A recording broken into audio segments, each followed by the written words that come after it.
बोल फाटू जय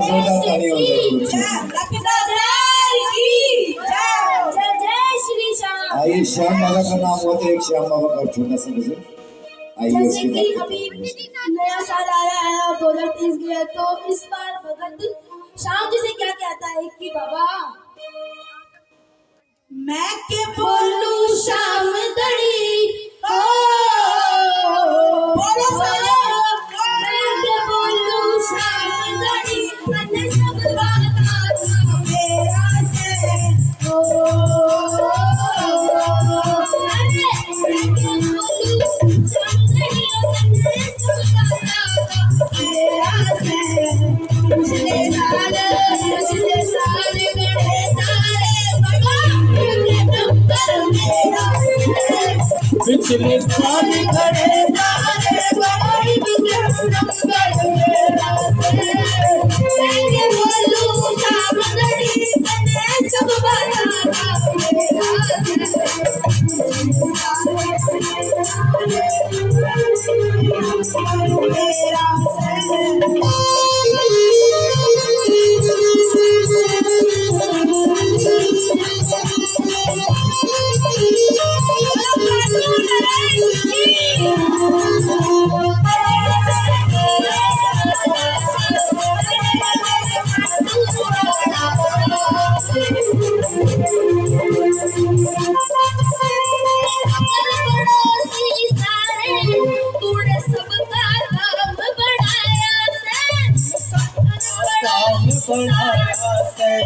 अगर पड़ोसी सारे तूने सबका काम बढ़ाया से अरे कपियाए कटली कोठी और किसी ने महल बढ़ाया किसी ने महल बढ़ाया मेरा यो के हाल बढ़ाया से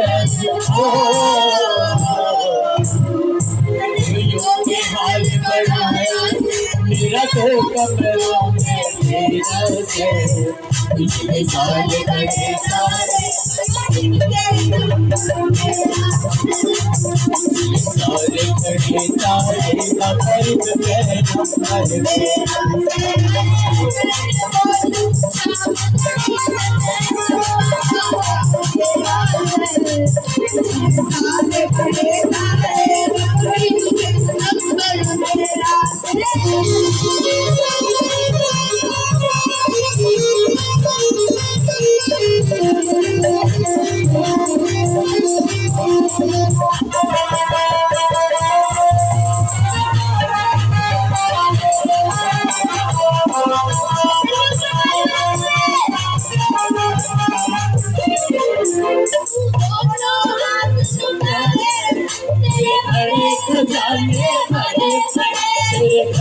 खजाने भरे पड़े दोनों हाथ खड़े खजाने तेरे खड़े खजाने भरे पड़े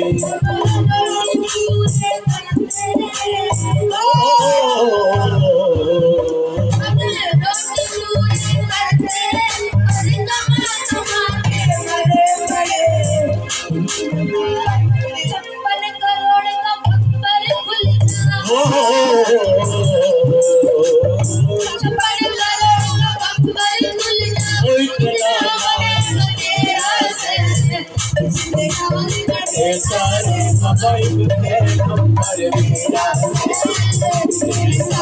खड़े तारे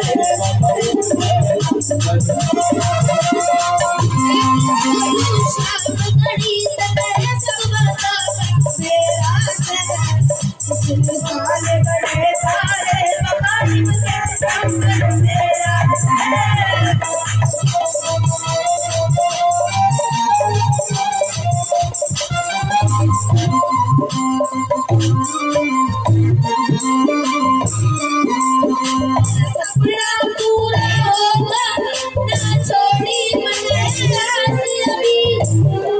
पूरा होगा ना छोड़ी अब तक आस मने सुनेगा तेरी पक्का से विश्वास पड़े देखा बिल्की मेरी यो पक्का से विश्वास मन पक्का से विश्वास मन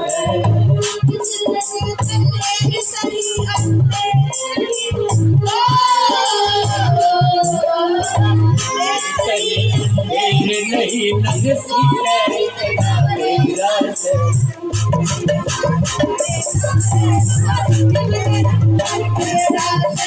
पिछले साल खड़े तारे बबई मेरा सर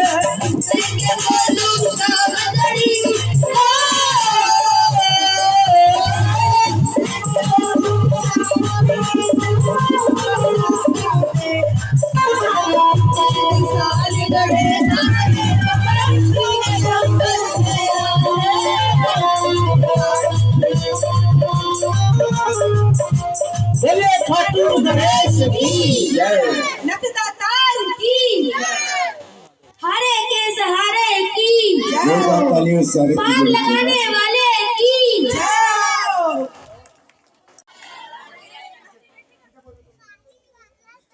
आइए भजनों के साथ साथ कथा में भी ध्यान लगाएं। जोरदार जयकारा लगाइए राधे राधे। करण भैया इनको मूर्खों के गांव की कथा सुनानी पड़ेगी, है ना।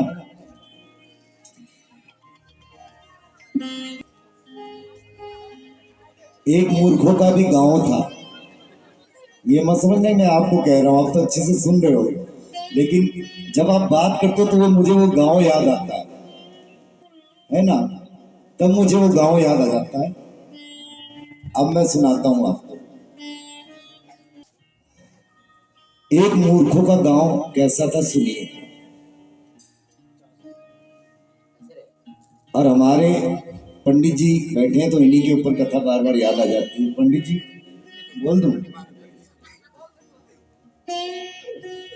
हमारे पंडित जी ये हमारे बड़े भाई हैं। जब मैं कथा करने लगा तो इन्होंने सोचा कि अब हम भी कथा करेंगे और ये काशी चले गए। काशी चले गए, वहां इन्होंने 6 वर्ष तक श्रीमद् भागवत का अध्ययन किया, पढ़ाई की। और जब काशी से लौटे तो इन्होंने सोचा कि चलो अब अपने घर चलते हैं और वहां चल के कहीं पर भागवत सुनाएंगे। ट्रेन में बैठे, टिकट ले लिया और मन में भाव सीताराम सीताराम जपते हुए चलने लगे।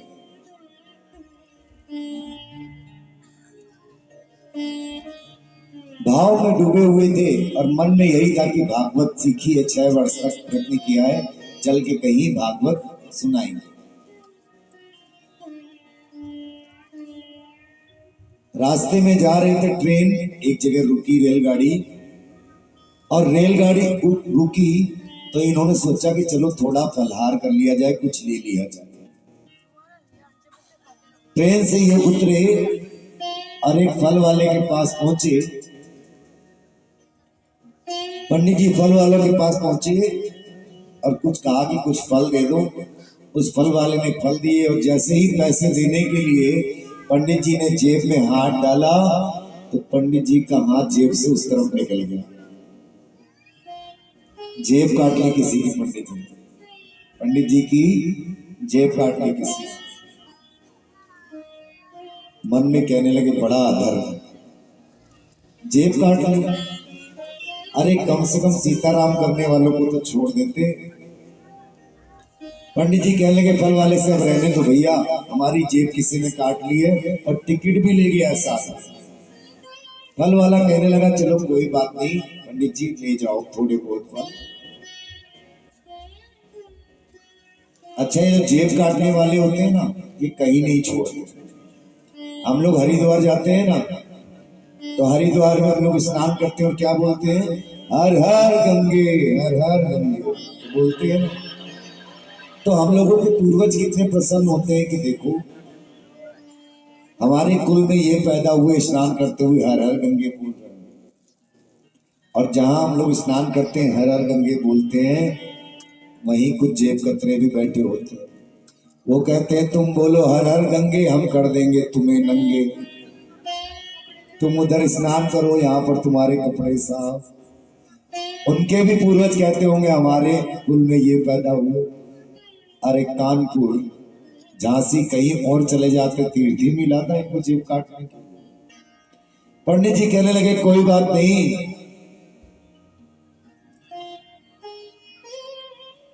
हाथ में भागवत जी की पोथी थी और पंडित जी कहने लगे मुख में हो राम नाम, राम सेवा हाथ में, तू अकेला नहीं प्यारे राम तेरे साथ में।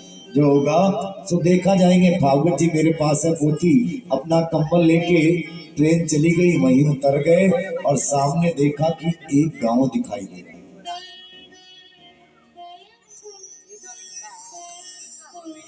एक गांव दिखा दे रहा था। पंडित जी उस गांव में पहुंचे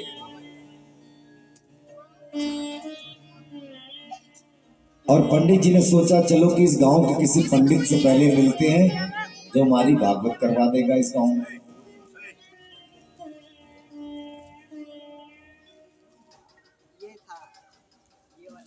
पता पूछते पूछते पंडित जी उस पुरोहित के घर पहुंचे जो उस गांव का पुरोहित था। और पुरोहित अपने काम में लगा था। पंडित जी पहुंचे, कहने लगे प्रणाम, राम राम। तो उस गांव के पंडित ने कोई जवाब ही नहीं दिया। इनको बड़ा बुरा लगा कि हम प्रणाम कर रहे हैं, हमसे बोल ही नहीं रहा। फिर उन्होंने अपना प्रभाव दिखाया। पंडित जी राम राम, हम काशी से आए हैं, काशी से। तो गांव का पंडित बोला तुम कलकत्ता से आए हो, हमें किससे क्या लेना देना है। तो पंडित जी को और बुरा लगा। ना तो उसने ये कहा कि बैठो पानी पियो, ये उल्टा बोल रहा है कि तुम कलकत्ता से आए हो। पंडित जी कहने लगे जाति को न जाने तो जाति जाने कौन जाति को। अरे हम भी ब्राह्मण है, तुम भी ब्राह्मण हो, तुमको हमारा साथ देना चाहिए। बोला हाँ बताओ क्या बात है। बोले हम भागवत करना चाहते हैं इस गांव में। बोले भागवत। पंडित जी कहने लगे हमने तो पहले कभी भागवत का नाम सुना नहीं। बोले भागवत है, भागवत करना चाहते हैं और इस गांव का जो भी पटेल हो, चौधरी हो, उससे हमें मिलवा दो। वो पंडित जी, गांव के पंडित, उन पंडित जी को ले गए और गांव का पटेल क्या कर रहा था, पंचायत कर रहा था पंचों के साथ। गांव का पंडित गया और कहने लगा राम राम महाराज। बोले आओ पुरोहित आओ, क्या बात है। बोले ये काशी से पंडित जी आए हैं, ये भागवत करना चाहते हैं। पटेल कहने लगा अरे पंडित जी तुम भी किन किन की बातों में आ जाते हो, हमने तो ये नाम कभी सुना भी नहीं। अरे भगाओ इनको यहाँ से। गांव को पटेल ऐसे कहने लगा। पंडित जी समझ गए कि इस गांव में सारे मूर्ख हैं, भागवत को कोई जानता भी नहीं। पंडित जी जाने लगे। जो काशी वाले पंडित थे तो उस पटेल के जो दो बच्चे थे वो रोने लगे, ते रोने लगे। बोले क्या है, पटेल ने पूछा।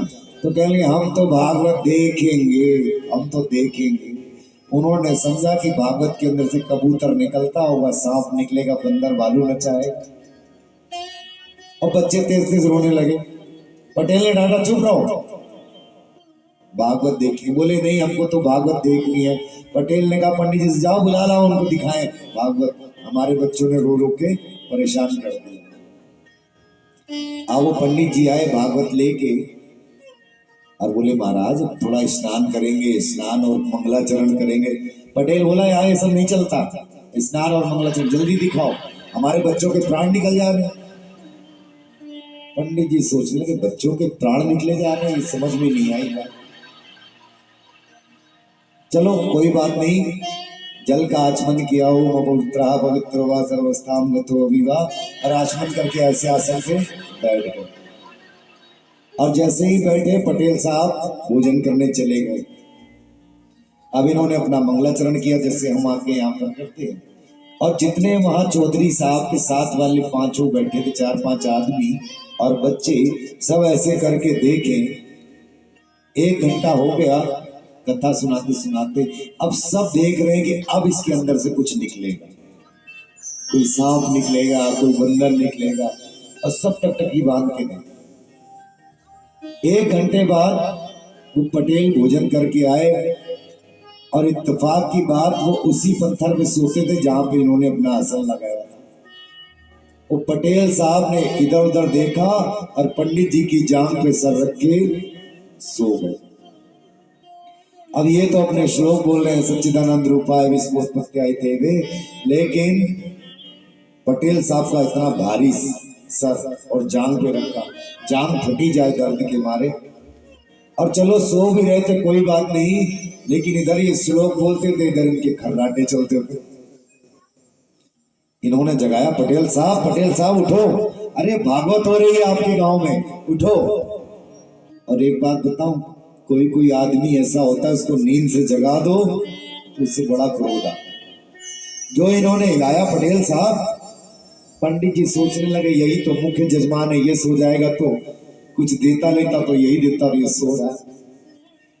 पटेल साहब को हिला के उठाया तो पटेल साहब गुस्से में उठे, आंखें लाल, बिल्कुल क्रोध हुए, और एक तमाचा मारा पंडित जी की गाल।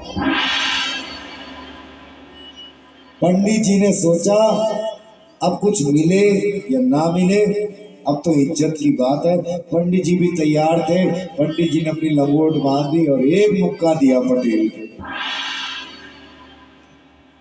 अब तो दोनों गुत्थम गुत्ता हो गए, पटेल साहब और पंडित जी दोनों लड़ने लगे।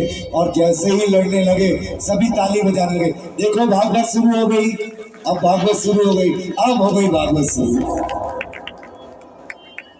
अब कोई पास में ना जाए, बच्चे भी ताली बजाएं। सभी कहने लगे देखो पास में मत जाना, स्नान नहीं किया, तुम्हारे ऊपर चढ़ जाएगी भागवत। अब पटेल साहब पंडित जी दोनों लड़ रहे थे। लड़ते लड़ते गांव में एक खोड़िया बनाई जाती है जिसमें गेहूं अनाज रखे जाते हैं। दोनों लुढ़कते लुढ़कते उसके अंदर गिर गए। पंडित जी तो लंबे चौड़े थे, चढ़ बैठे पटेल के ऊपर और दे मुक्के लहू लुहान कर दिया। तो गांव वाले पता क्या करने, पास मत जाना, अभी भागवत जी पंडित जी के ऊपर चढ़ी है, अभी पंडित जी के ऊपर चढ़ी है, तुम्हारे ऊपर चढ़ जाएगी। और सब दूर से डरने लगे। अब तो पटेल साहब की पत्नी आ गई, हे भागवत महारानी मेरो भाग फोड़ डालियो और मेरी जान चाहे ले लो, मेरे पति की लाज रखो। बहन भी आ गई, अरे भागवती मैया तुमको जो चाहिए गाय घोड़े तुम ले लो। बच्चे भी आ गए, भगवती मैया छोड़ दो। अब पंडित जी ने गुस्से में हुंकारा लगाया और कहने लगे जो जाके प्राण चाहो तो 500 रुपया की ढेरी लाओ। अब गिनता कौन, 1000 रुपए इकट्ठे करके ऊपर से डाल दिए और पंडित जी ने कहा सीढ़ी लगाओ जल्दी। गांव वालों ने डरते डरते सीढ़ी फेंक दी और छत पे जाके चढ़ गए, कहीं हमारे ऊपर ना चढ़ जाए। एक कहने लगा पटेल साहब तो थोड़े अमीर हैं, है ना, ये तो जेल जाएंगे, हम जैसे गरीब के ऊपर चढ़ गई भागवत तो क्या करेंगे। अब पंडित जी ने रुपयों की ढेरी बनाई और सीढ़ी से निकले तो पोती पत्रा उठाई और चले गए। अब गांव वाले कहने लगे देखो भागवत जा रही है लेकिन खेलती खेलती जा रही है दूर तक। पटेल को बाहर निकाला और कहने लगे वाह पटेल, अरे खून निकला लहू लुहान हुए कोई बात नहीं, ये तो सब ठीक हो जाएगा, लेकिन तुमने भागवत तो करा ली अपने गांव में। वो हाथ जोड़ के बोला आप बच्चों की मेहरबानी चीज इस अधम शरीर से भागवत हो। तो कुछ लोगों को तो भागवत का महत्व ही नहीं। और हुआ था ऐसे गांव में, कल कपिल देवहूति का संवाद होगा, उसमें आप जानोगे कि आपके दुख का सबसे बड़ा कारण क्या है और हमारे सुख का सबसे बड़ा कारण क्या है।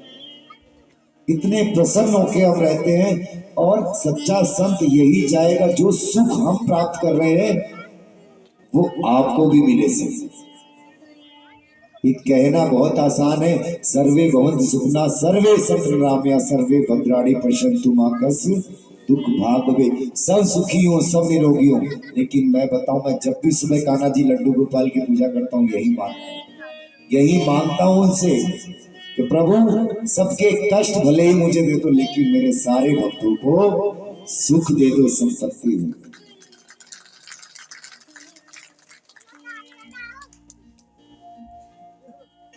सबके पास ज्ञान है। अब एक शीशा होता, आईना सबके घर में है ना, आईना होता है, आईने पे यदि धूल लगी हो, राधे राधे, राधे राधे, आपके घर में आईना होता है और एक बात बताऊं, उस पर धूल लगी हो या सुबह सुबह सर्दी में उस पर ओस जम जाती है, तो आपको चेहरा दिखाई देगा? आप क्या करते हो फिर? आप साफ करते हो तो फिर कैसी चमकती हुई तस्वीर दिखती है आपको? अपनी खुद की शक्ल साफ करने के बाद वैसे दिखती है जैसे पहले भी नहीं दिखती। ठीक यही है, ज्ञान और बुद्धि आप सबके अंदर है, लेकिन ये थोड़ी सी हमारे आईने पर, हमारी बुद्धि पर धूल छाई हुई है, इसको थोड़ा सा पॉलिश करने की जरूरत है। आप भी एक संत से ज्यादा चमक सकते हैं। चलिए प्रश्न मैं आपसे पूछता हूं, आप लोग देवताओं की पूजा करते हो ना, तब आपको महत्व पता चलेगा कि आप क्या हो। अभी आपको पता ही नहीं है। ये मानव देह जो मिलती है बड़ी मुश्किल से प्राप्त होती है।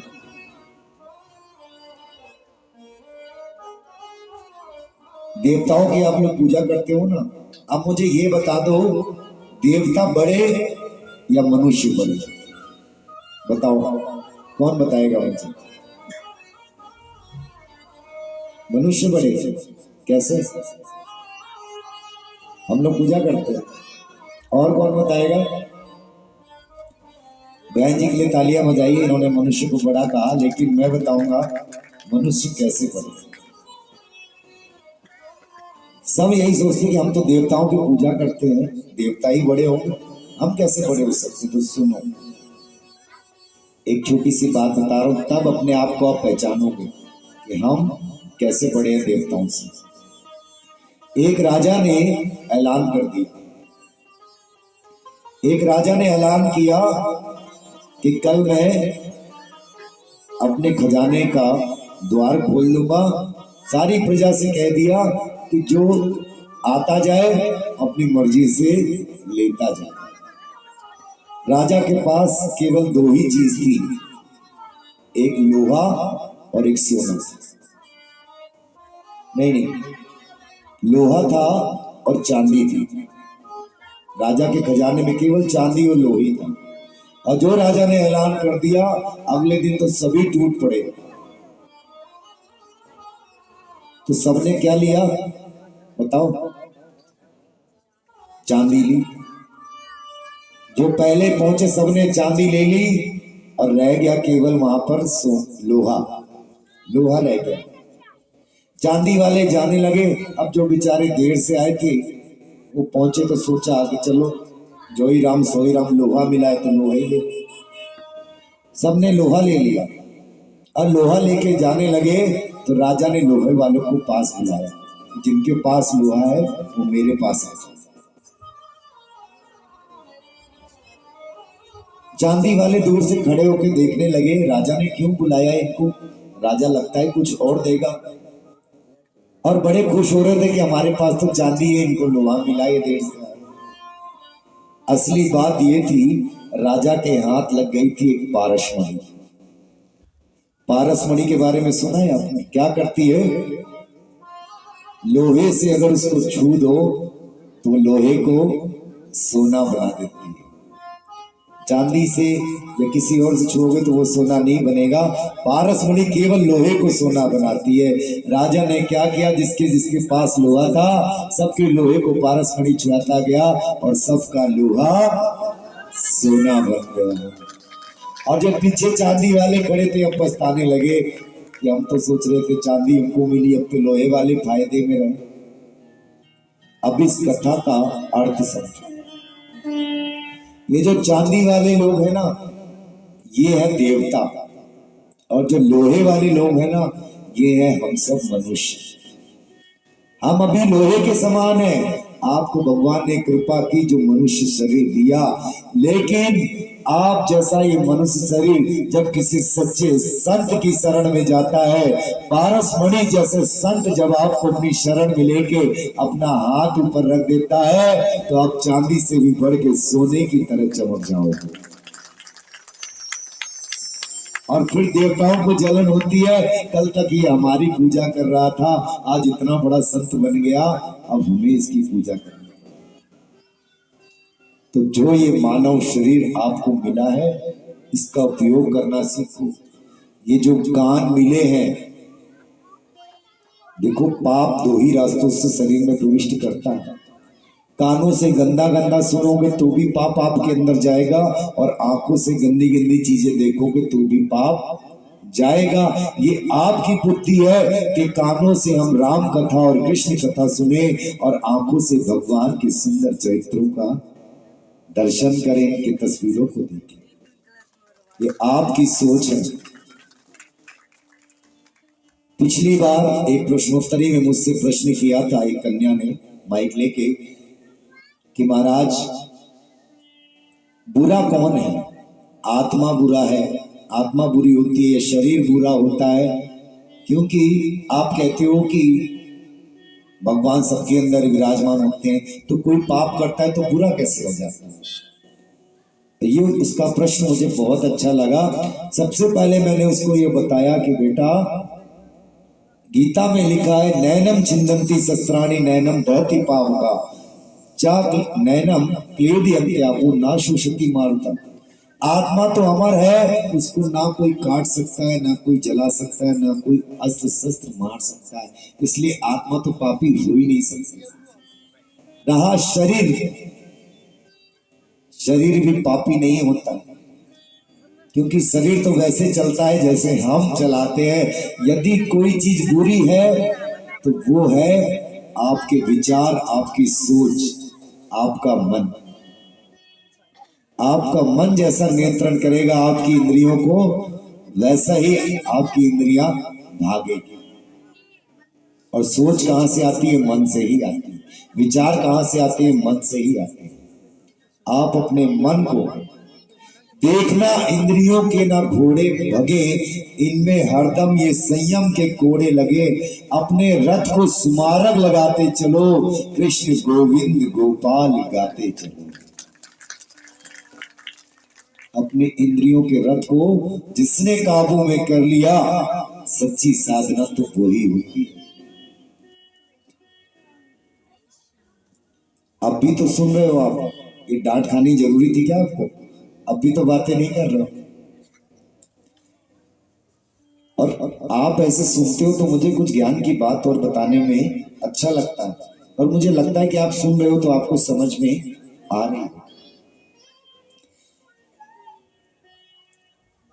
देखिए 4 बजने वाले हैं, सिर्फ एक बात और बता के आपको परीक्षित को श्राप कैसे मिला, इसके बाद हम लोग आरती करेंगे, ठीक है?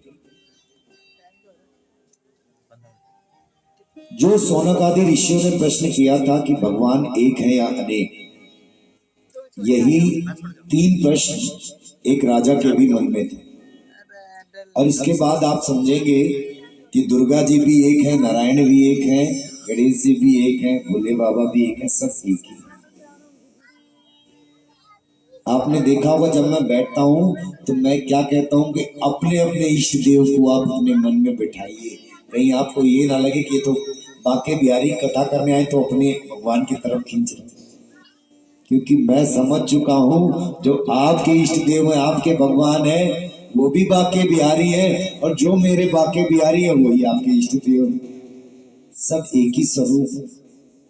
एक राजा के मन में 3 प्रश्न थे, भगवान एक है या अनेक, वो रहता कहाँ है और मिलता कैसे है, और वो करता क्या है? जानना चाहते हो आप भी प्रश्न तो सुनिए। राजा ने सबसे पूछा अपने मंत्रियों से, लेकिन किसी ने भी संतोषजनक उत्तर नहीं दे पाया। राजा एक दिन घोड़े पे सवार होकर जा रहा था, मार्ग में एक साधु महात्मा जा रहे थे। राजा घोड़े पे सवार होके उस साधु के साथ पहुंचा और घोड़े से उतरा नहीं, ऊपर से ही पूछता है चढ़े चढ़े, साधु महात्मा मेरे 3 प्रश्नों का उत्तर दो, भगवान एक है अनेक, वो रहते कहाँ है, मिलते कैसे हैं और करते क्या है? साधु महात्मा कहने लगे, राजा ये कोई तुम्हारा पूछने का ढंग है? घोड़े पे सवार हो, ना तुमने प्रणाम किया, ना शीश झुकाया, ये तो उदंडता की निशानी है। राजा समझ गया ये साधु औरों की तरह नहीं है, खुद पहुंचे हुए हैं। चरणों में गिर गया, महाराज मेरे इन 3 प्रश्नों का उत्तर दो। साधु महात्मा कहने लगे, राजा ये बताओ अभी सुनना चाहते हो या सारी सभा में सुनना चाहते हो? राजा कहने लगा, महाराज सबके बीच में बताओगे तो सबको पता चल जाएगा, अभी केवल मुझे पता चलेगा।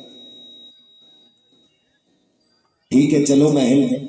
राजा महल में ले गया साधु महात्मा को और राजा ने कहा, महाराज सब इकट्ठे होंगे, इसमें तो समय लगेगा 1 महीने का।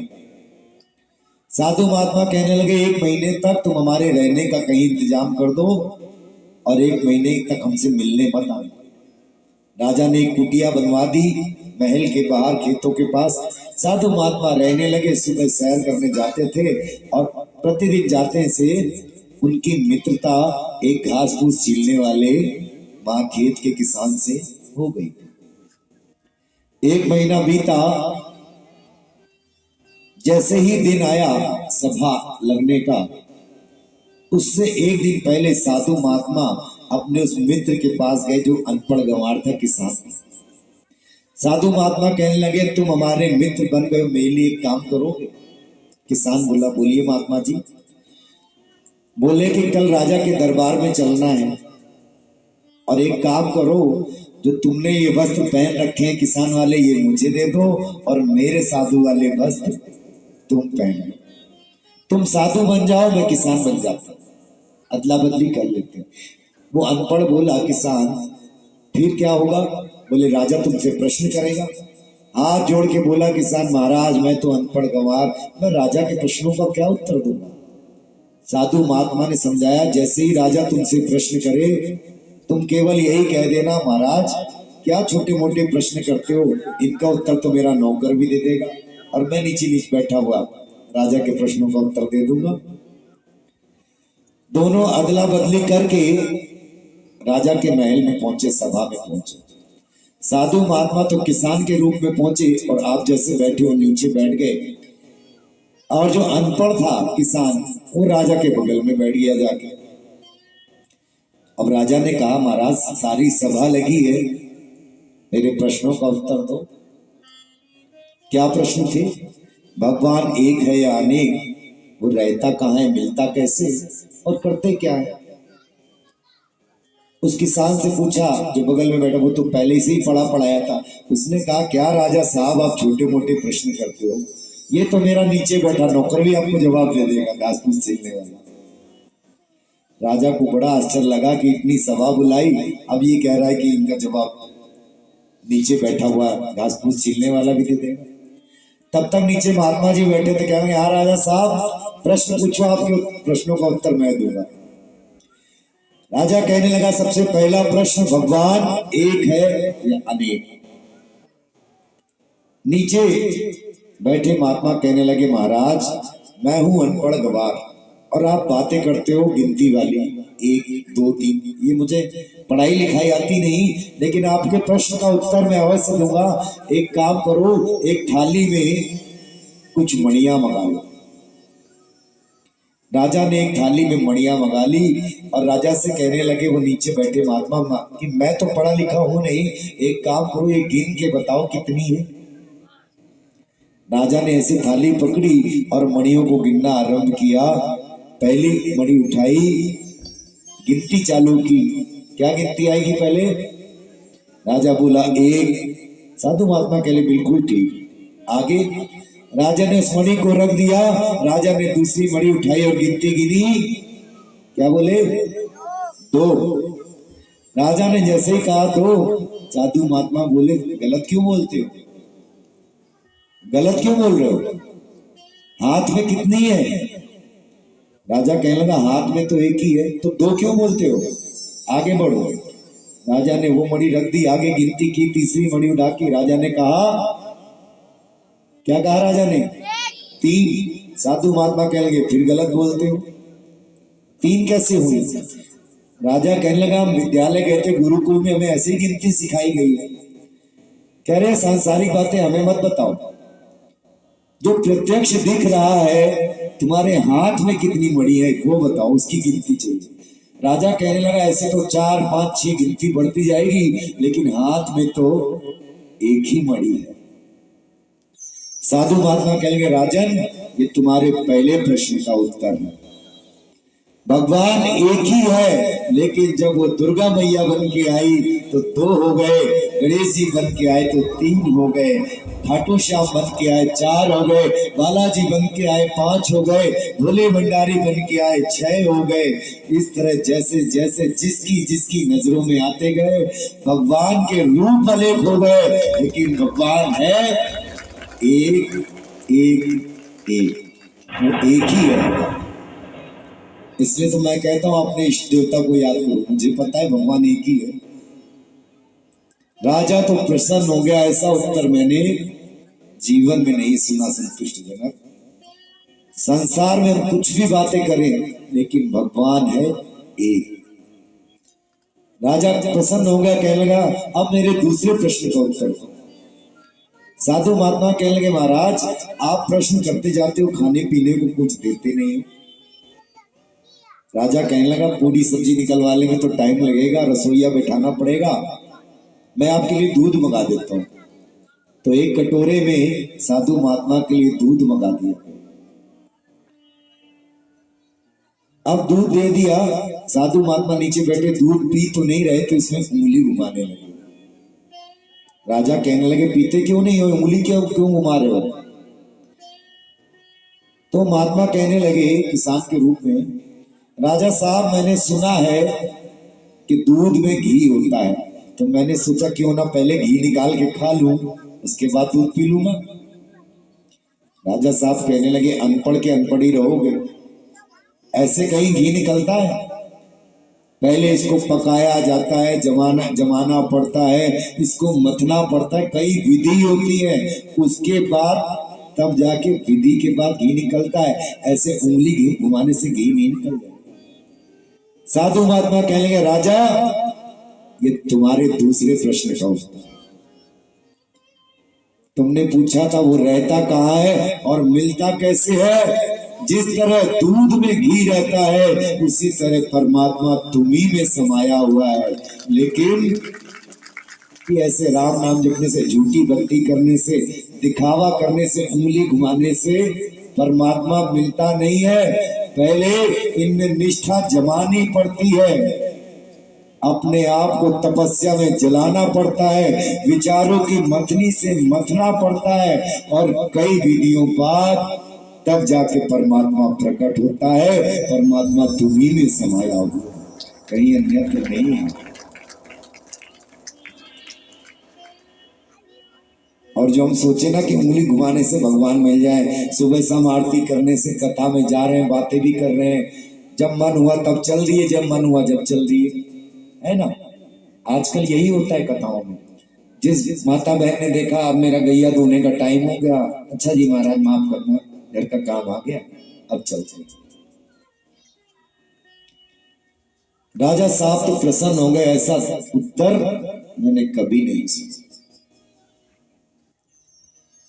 राजा साहब कहने लगे, बस मेरे तीसरे प्रश्न का उत्तर दे दो, वो करता क्या है। अब नीचे जो बैठे हुए थे किसान के रूप में साधु महात्मा कहने लगे, महाराज एक बात पहले मुझे आप मेरे प्रश्न का उत्तर दो। तुम प्रश्न पूछ रहे हो, उत्तर मैं दे रहा हूं, गुरु तुम हुए या मैं? राजा कहने लगा, गुरु तो आप ही हो, आपने ऐसे ऐसे उत्तर दिए, तो बताओ ये अच्छा लगता है कि तुम ऊपर खड़े हो मैं नीचे? राजा को अपनी गलती एहसास हुई, नीचे गया, चरण छुए और अपने पास बिठा के लाया और अपने सिंहासन पर बिठा दिया, और खुद राजा नीचे जाके बैठ गया। महाराज मेरे तीसरे प्रश्न का उत्तर दो, करता क्या है? साधु महात्मा कहने लगे, वो परमात्मा यही करता है, राजा को रंग की जगह ले आता है और रंग को राजा की जगह बिठा देता है।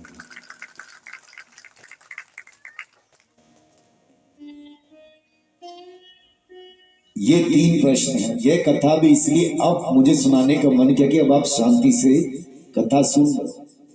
और जो लोग इधर उधर की बातें करते हैं ना मेहता जी, जो लोग तार्किक बनते हैं, अरे भगवान क्या है, भगवान नहीं है, अरे सब हम भक्ति करते तो हैं, वो बातें ही कर सकते हैं, उनको मिलता कुछ नहीं। जो ज्यादा चालाक बनते हैं।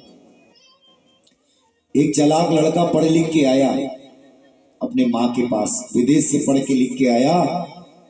माँ ने कहा बेटा विदेश से पढ़ लिख के आया, चल तू थोड़ा अल्पाहार कर ले, कुछ खा ले।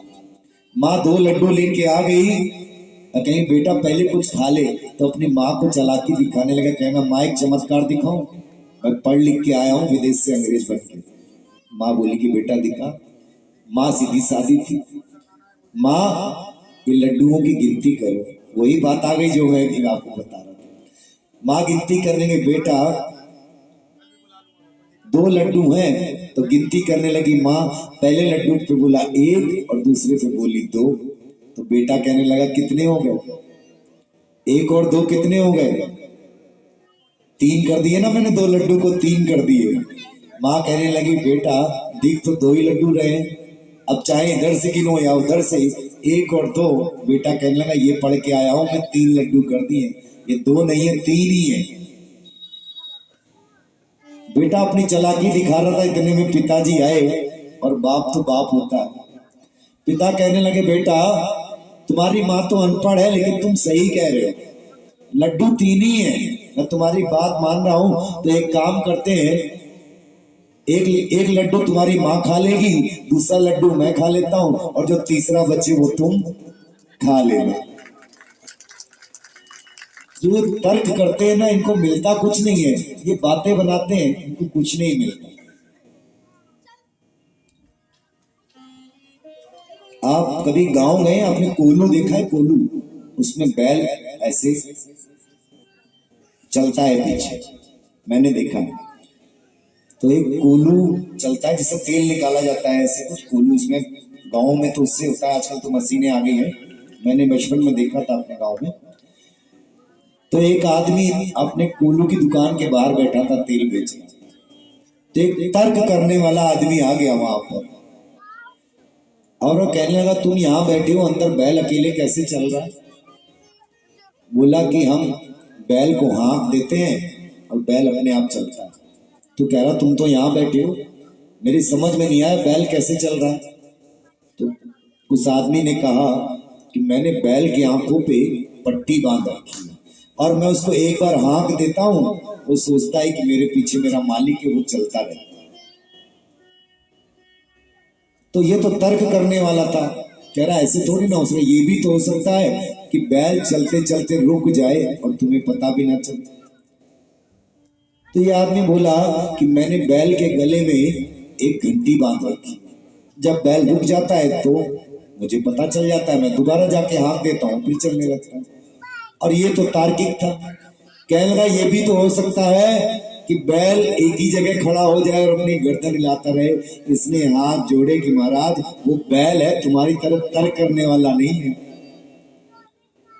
तुमसे तो हाथ जुड़ाओ। इसलिए जो लोग बहस करते हैं इनसे तो हाथ जोड़ लेना चाहिए, कि इनको आप कुछ भी कहोगे आपकी बात ही काट देंगे।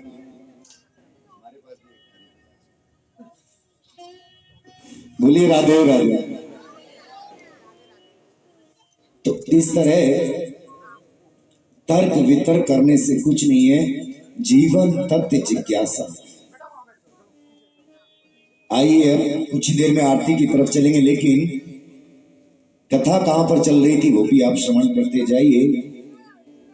उत्तरा के गर्भ में जिस शिशु की रक्षा की थी, अभिमन्यु के पुत्र की, समय जब बीता, समय के साथ साथ उत्तरा ने एक पुत्र को जन्म दिया और इन्हीं का नाम राजा परीक्षित पड़ा। परीक्षित कैसे पड़ा? वैसे तो ब्राह्मणों ने इनका नाम विष्णु रात रखा था, क्योंकि विष्णु की कृपा से वे,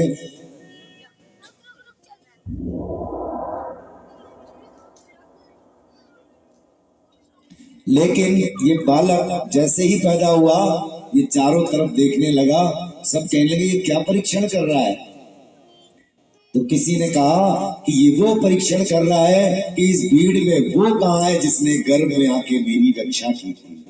और परीक्षण करने से इस बालक का नाम परीक्षित पड़ गया। अर्जुन एक बार द्वारिका गए, समय बीता, परीक्षित भी बड़े हो गए। द्वारिका से कई महीनों में लौट कर जब आए तो पांडवों को सूचना दी कि भैया हमारे प्राणों से प्यारे कृष्ण हम सबको छोड़ के अपने बैकुंठ धाम चले। युधिष्ठिर ने सभी भाइयों को बुलाया, कुंती माता ने तो वही प्राण त्याग दिए और युधिष्ठिर कहने लगे जब हमारे प्राणों से प्रिय हमारे कन्हैया ही नहीं रहे तो हम यहाँ रह के क्या करेंगे। द्रौपदी को साथ लिया और हिमालय पर्वत की ओर निकल पड़े और अपने पुत्र परीक्षित को राजा बना के चले। राजा परीक्षित बहुत ही सुंदर शासन करते थे, समय समय पर घूमने भी जाया करते थे, नगर में जाया करते थे देखने कि मेरी प्रजा में क्या हो रहा है। एक बार राजा परीक्षित जब गए तो उन्होंने एक दृश्य देखा, एक बैल और एक गौ माता आपस में खड़ी होकर बातें कर रहे हैं। गौ माता भी रो रही है और बैल भी रो रहा है और बैल को एक काला सा आदमी कोई पीट रहा है और बैल के 3 पैर पहले से ही टूट चुके थे, एक चौथा चरण भी तोड़ने का प्रयास कर रहे। राजा परीक्षित को क्रोध आया, मेरे शासन में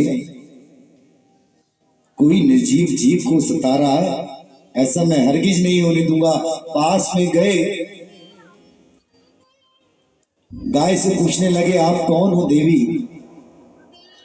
तब गौ माता ने बताया कि हमारे प्यारे कृष्ण इस धरती को छोड़कर जब से गए हैं इस पर अधर्म बढ़ गया है और इस पर अत्याचार बढ़ रहा है, इसलिए मुझे रोना आता है। बैल से पूछा आप क्यों रो रहे हो।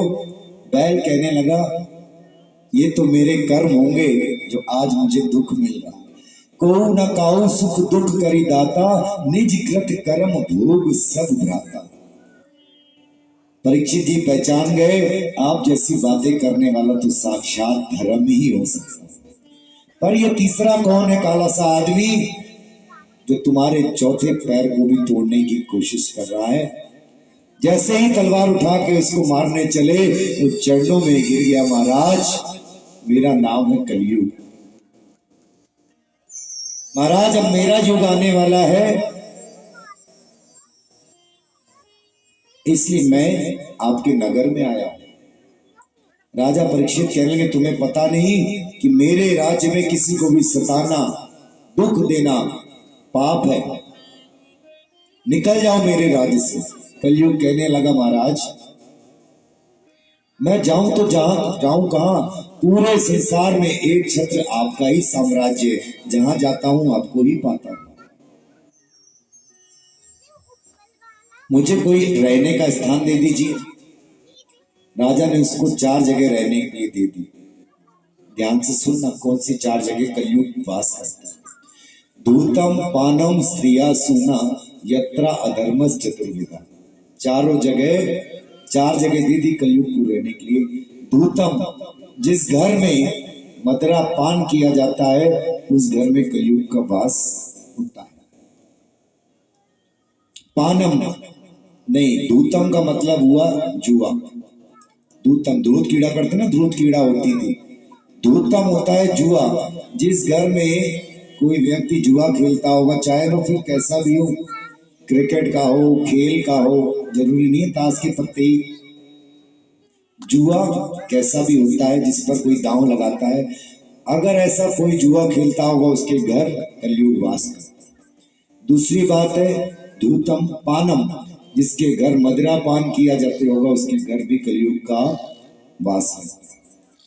तीसरा स्त्रिया, जो पुरुष अपनी पत्नी के अलावा संसार की किसी भी माता बहन जो बुरी दृष्टि रखता है, निगाह रखता है, उस पर भी उसके घर में भी कलयुग का वास रहता है।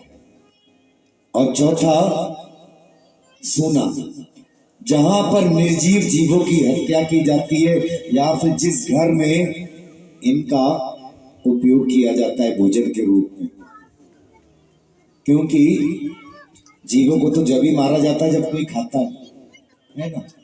सिगरेट तो जब भी कोई पीता है जब बनती है, जब कोई पिएगा नहीं तो बनाने वालों की भी फैक्ट्रियां बंद हो जाएगी।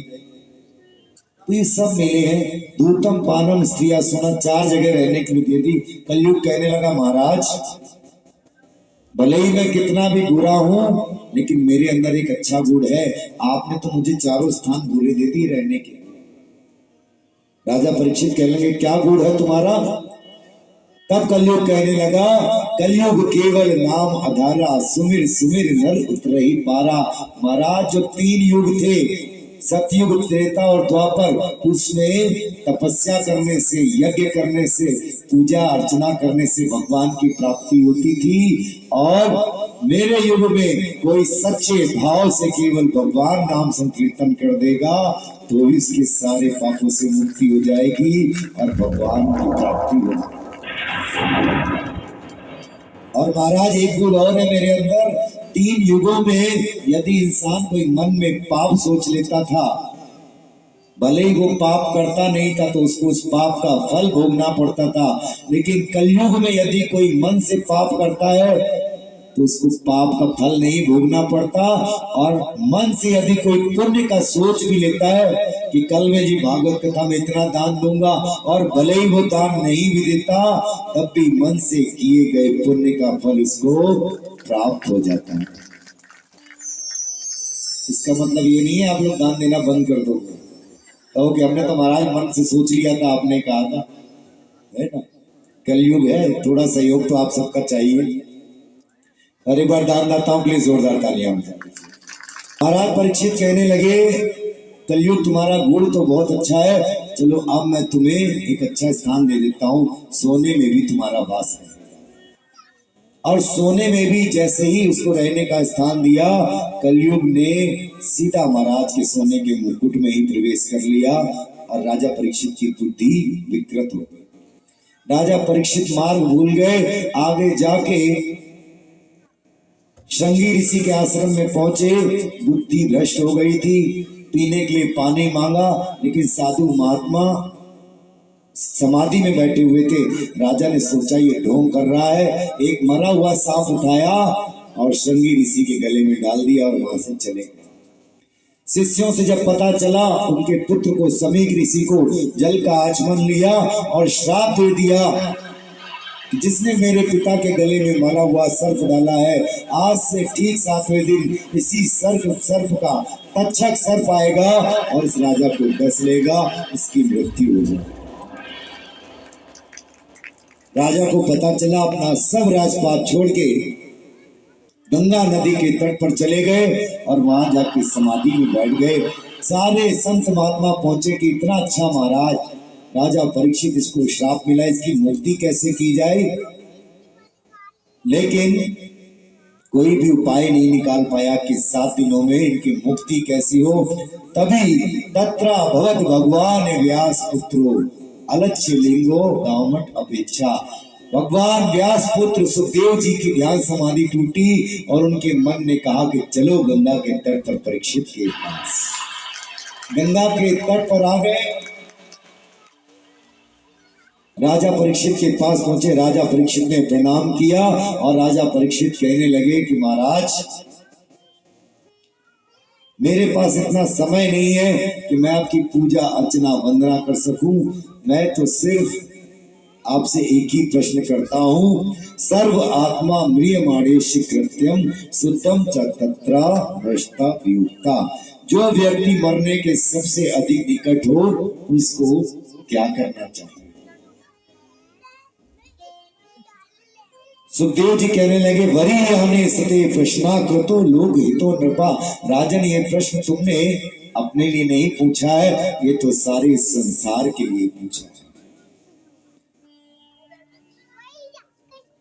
राजन जो व्यक्ति इस संसार में आता है 7 दिन में ही जन्म लेता है और 7 दिनों में ही मर जाता है। कौन कौन से? रविवार, सोमवार, मंगल, बुध, वीर, शुक्र, शनि, इन्हीं 7 दिन में इंसान का जन्म होता है और इन्हीं 7 दिनों में से किसी दिन उसकी मृत्यु होती है। राजन, प्रश्न यह है, इन 7 दिनों के संयोग से जितने वर्ष हमने जीवन बिताया, जितने साल हमारी उम्र हो गई, आखिर उसमें हमने किया क्या? भगवान की आराधना कितनी की, पूजा कितनी की?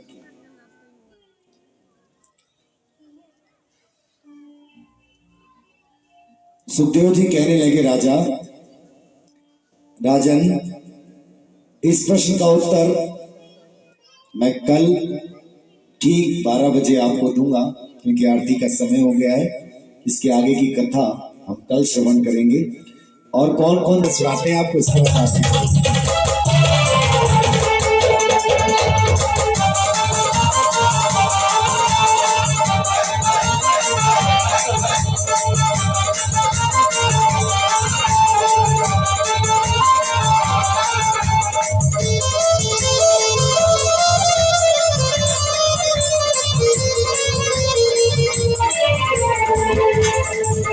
वो तेरे प्यार पे पढ़ के नैन दिल पे तो बात नहीं, मैं तेरी न जाऊं।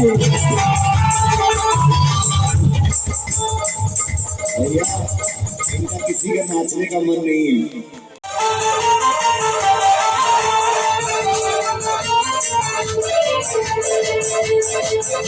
वो तेरे प्यार पे पढ़ के नैन दिल पे तो बात नहीं, मैं तेरी न जाऊं। मैं तेरी न जाऊं, रात दुनिया की तो बात नहीं, मैं तेरी न जाऊं, रात दुनिया की तो बात नहीं।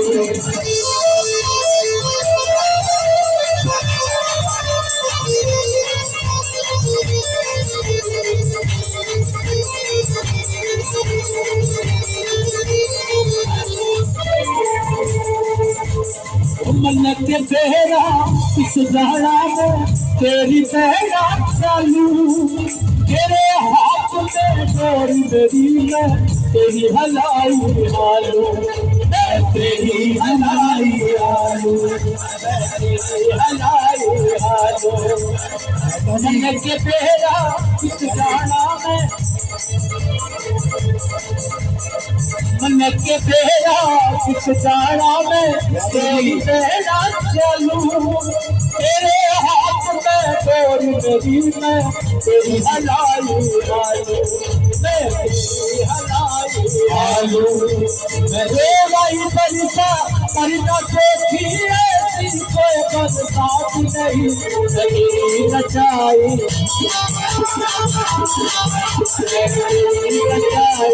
साथ सोए दुनिया की औकात नहीं, मैं तेरी नचाई साथ सोए दुनिया की औकात नहीं।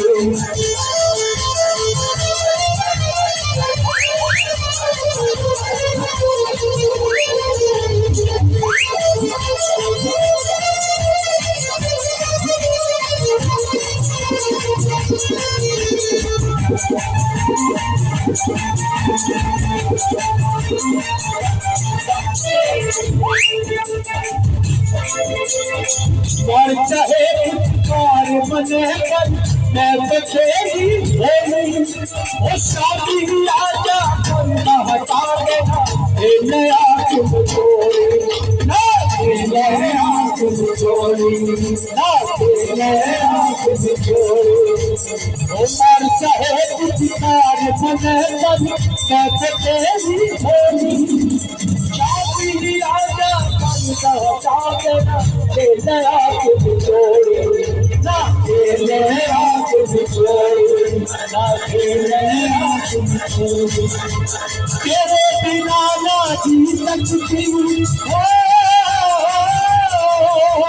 तेरे बिना ना जी सकती, ना तेरे बस की बात नहीं, तेरी नचाई मैं तेरी नाच से दुनिया की औकात नहीं, तेरी नचाई नाच दुनिया की औकात नहीं। कुछ श्रीकार का हमें श्रीकार का, कुछ श्रीकार का हमें श्रीकार का। सुने नन्हे नन्हे सुने नन्हे नन्हे सुने नन्हे कार के, सुने नन्हे कार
मीरा बाई भजन करती मीरा बाई भजन करती याद करती वो तो भजन करती भजन करती वो तो मीरा बाई भजन करती मीरा बाई भजन करती भजन करती वो तो भजन करती भजन करती वो तो भजन करती लागी हो भजन की लगे की बिहारे हो आवाज चारे हो आवाज चारे हो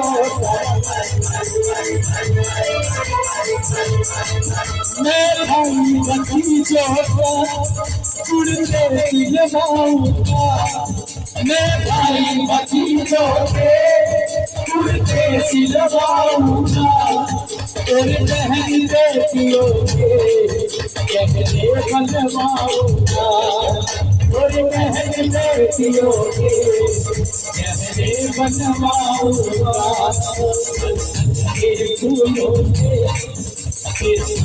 सजाऊंगा लटके के फूलों से सजवाऊंगा कीर्तन करूंगा इतिहास बनाऊंगा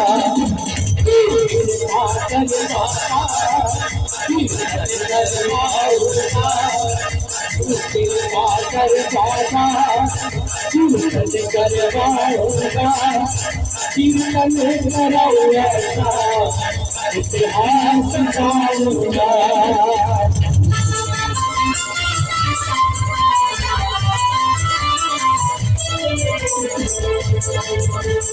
मतलब की दुनिया से जिसको जरूरत है मतलब की दुनिया से मुझको जरूरत है साबरे तेरी जरूरत है साबरे तेरी जरूरत है एक दुनिया से फोटो सके एक दुनिया से फोटो सके काका हमारा सबसे हरे काका हमारा सबसे हरे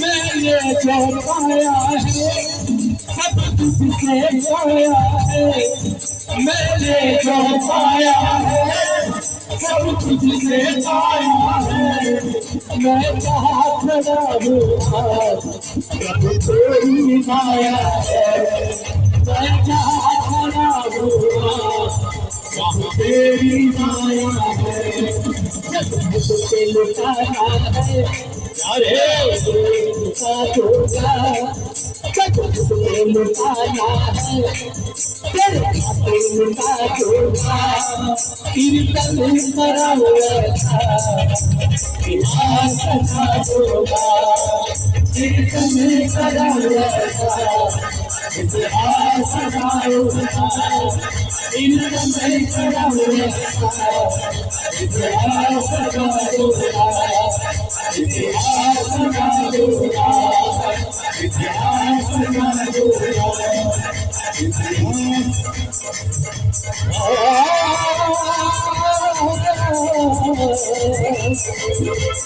मेरे शाह मेरे शाह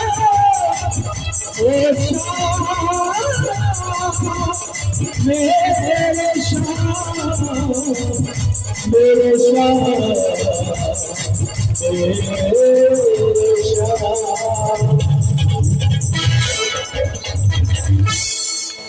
बोले खाटू नरेश की जय हारे के सहारे की जय तीन बाण धारी की जय जय श्री राधे। एक बार हमारे भैया के लिए तो जोरदार तालियां बजा दीजिए। आनंद आ रहा है आपको? केवल 3 बार आरती करके दूसरे शिवा के बिहारी तेरी आरती गाऊं शिवा के बिहारी तेरी आरती गाऊं आरती गाऊं प्यारे आपको रिझाऊं, आरती गाऊं प्यारे आपको रिझाऊं, हे गिरधर तेरी आरती गाऊं, श्रीमान बिहारी तेरी आरती गाऊं। ओ मोर मुकुट स्वामी सीधे सोए, मोर मुकुट कर सीधे सोए, प्यारी बंसी मेरो मन मोहे, प्यारी बंसी मेरो मन मोहे, एक छवि बलिहारी गाऊं, बाके हारी तेरी आरती गाऊं,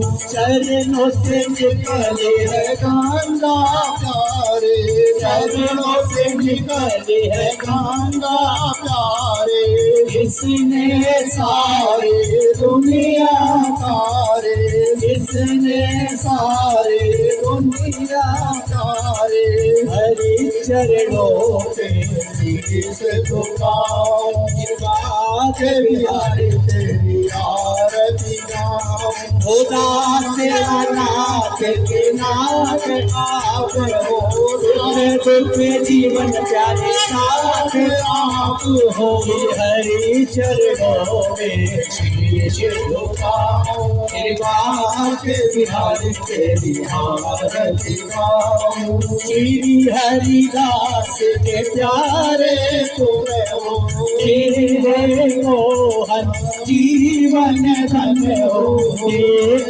युगल छवि धन बन जाऊं, बाके बिहारी तेरी आरती गाऊं, कर्पूर गौरव करुणावतारम, संसार सारम तुझके बिहारम, सदा वसंतम हृदयारविंदे, भवं भवानी शैलम नमामि, त्वमेव माता पिता त्वमेव, त्वमेव बन्धु सखा त्वमेव, त्वमेव वेद्या त्वमेव, त्वमेव सर्वं मम देव देव, त्वमेव सर्वं मम देव देव।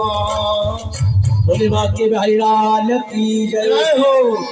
एक बार सभी अपने लिए जोरदार तालियां बजाइए एक बार। इतना अच्छा आप लोग साथ देते हो, इतना अच्छा नृत्य करते हो। सिर्फ बस एक ही कमी है कथा